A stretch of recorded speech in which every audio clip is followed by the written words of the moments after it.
আসসালামু আলাইকুম, কেমন আছেন সবাই? আলহামদুলিল্লাহ আমি ভালো আছি। এই তো চলে আসলাম বরাবরের মতো রান্নাঘরে। যেহেতু আজকে শুক্রবার তাই তাড়াতাড়ি রান্না চলে আসলাম। আজ জুম্মার দিন।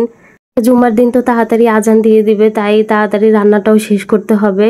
মূলা শাকটা তো আগের দিনই রেডি করে রেখেছিলাম, কুচি করে আমি ধুয়েও নিয়েছিলাম, তাই মূলা শাকটাই আগে সিদ্ধ বসিয়ে দিয়েছি। আর এখানে বটটাও ভিজিয়ে নিয়েছি, আগের দিন যে বটটাকে রেডি করে রেখেছিলাম। আর তরকারি এই তো বেগুন রান্না করব, সাথে লতিও রান্না করব তেলাপিয়া মাছের মাথা আর লেজ দিয়ে। আশা করছি সবাই আমার পুরো ভিডিওটি দেখবেন, ইনশাল্লাহ ভালো লাগবে। মূলা শাকে এই তো লবণ দিয়ে দিয়েছি, কিছুক্ষণ পর মূলা শাকটা সিদ্ধ হয়ে গেছে, তাই মূলা শাকটা আমি ছেঁকে নিয়েছি। আর এখানে এই তো পেঁয়াজগুলোকে লাল করে ভেজে নিয়ে মূলা শাকগুলো আমি দিয়ে দিয়েছি।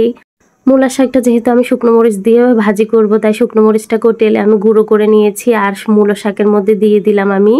ভালো করে নাড়াচাড়া দিয়ে এই তো মূলা শাকটাও আমি ভাজি করে ফেলেছি। আর এখানে লতিটা বসিয়ে দিব এখন, তাই পেঁয়াজটা লাল করে ভেজে তেলাপিয়া মাছের মাথা এবং লেজা দিয়ে দিলাম। এই তো কিছুটা পরিমাণ পানি দিয়ে এখানে হলুদ গুঁড়া 3 চামচ আর সাথে মরিচের গুঁড়া দিয়েছি 4 চামচ আর সাথে এই তো লবণও দিয়ে দিয়েছি আমি পরিমাণ মতো 3 চামচ। যেহেতু লতিটা আমার বেশি না, খুবই কম, 1 মুঠো লতি এখানে, তাই সেই আন্দাজে আমি এখানে হলুদ মরিচ লবণ দিয়েছি। ঢাকনাটাও দিয়ে ঢেকে দিয়েছি এগুলো ভালো করে কষানোর জন্য। লেজাগুলো ভেঙে আমি কাটা ফেলে দিয়েছি আর এই তো মাছের মাথাগুলোকে আমি উঠিয়ে নিচ্ছি।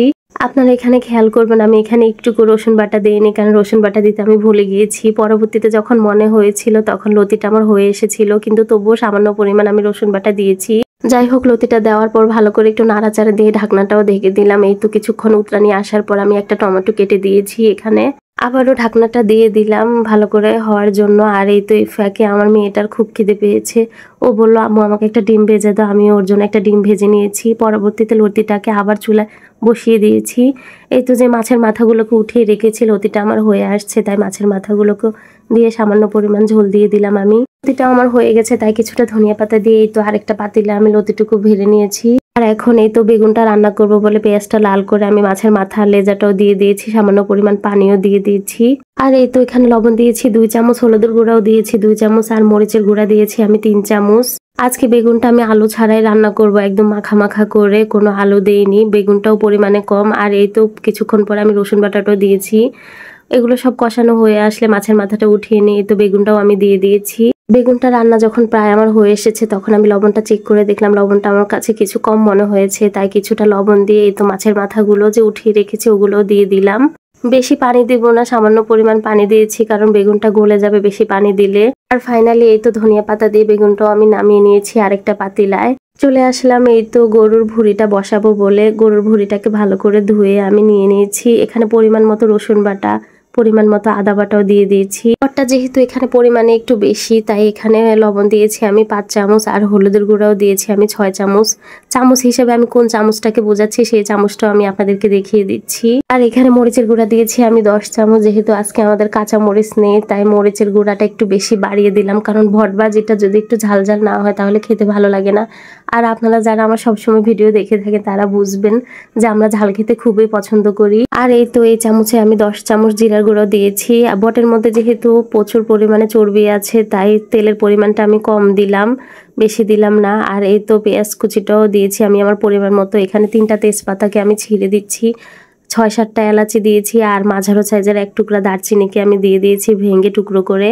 সমস্ত মশলা দিয়ে এই তো খুন্তিটা দিয়ে আমি ভালো করে একটু নাড়াচাড়া দিয়ে দিচ্ছি। নাড়াচাড়া দিয়ে আমি এগুলোকে ঢাকনা দিয়ে ঢেকে দেব। ঢাকনাটা দিয়ে ঢাকার পর কিছুক্ষণ পর আমার বটের অবস্থা এই তো দেখতেই পাচ্ছেন, এখনো সিদ্ধ হয়নি, সিদ্ধ হতে অনেক সময় লাগবে। আমি আবারও একটু নাড়াচাড়া দিয়ে ঢাকনা দিয়ে এখানে বটটাকে ঢেকে দেব। আজকে বটটা সিদ্ধ হতে প্রায় অনেক সময় লেগেছে আমার। চুলার উপর বটটা বসিয়ে আমি তো চলে গিয়েছিলাম গোসল করতে, নামাজ পড়তে। এই তো নামাজ পড়ে এসে দেখি আমার বটটাও হয়ে গেছে। কিছুটা পরিমাণ ধনিয়া পাতা দিয়ে এই তো বটটাকে আমি এখন নামিয়ে নেব। আর এই তো বিকেলবেলার নাস্তা হিসেবে খোলাজা পিঠা। আমি খোলাজা পিঠা বানাইতে পারি না, আমার চাচি শাশুড়ি আজকে খোলাজা পিঠা বানিয়েছে, তাই আমাদেরকে কিছু পিঠা দিয়ে গিয়েছিল।